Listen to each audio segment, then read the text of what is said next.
सत्य और विश्वासघात। रतनगढ़ के राजा चंद्रगुप्त के 4 पुत्रों में सबसे बड़ा मदन सेन वीर और सुंदर था।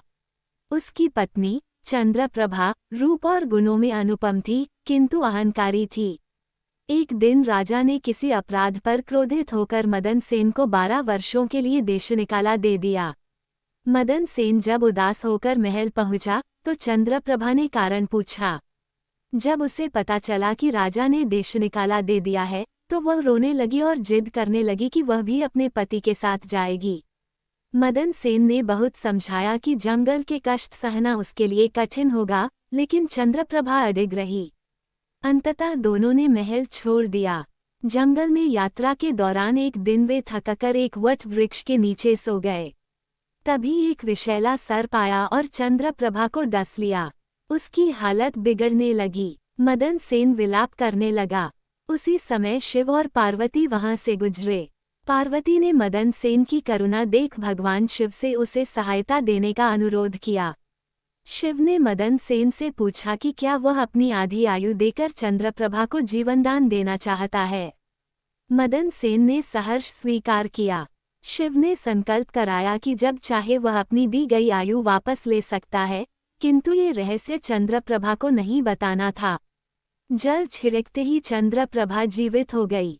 कुछ समय बाद वे एक शहर पहुंचे जहां एक फकीर से उनकी भेंट हुई।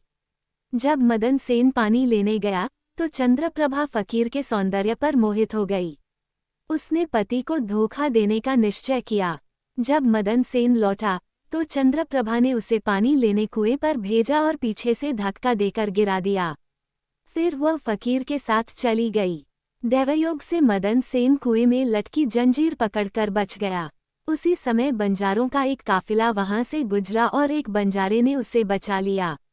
मदन सेन उनके साथ रहने लगा और बाद में एक व्यापारी के यहाँ नौकरी कर ली। कुछ समय बाद राजा के दरबार में चंद्रप्रभा के नृत्य का आयोजन हुआ। मदन सेन भी वहां पहुंचा और अपनी अंगूठी उसे भेंट में दी। चंद्रप्रभा उसे पहचानकर डर गई और राजा से मांग की कि इस चोर को मृत्युदंड दिया जाए। जब मदन सेन ने अपनी बेगुनाही साबित करने के लिए चंद्रप्रभा से संकल्प लेने को कहा तो जैसे ही उसने संकल्प लिया वह तुरंत मृत हो गई। राजा ने मदन सेन की सच्चाई जानकर उसे सम्मान दिया और अपनी पुत्री से विवाह करा दिया।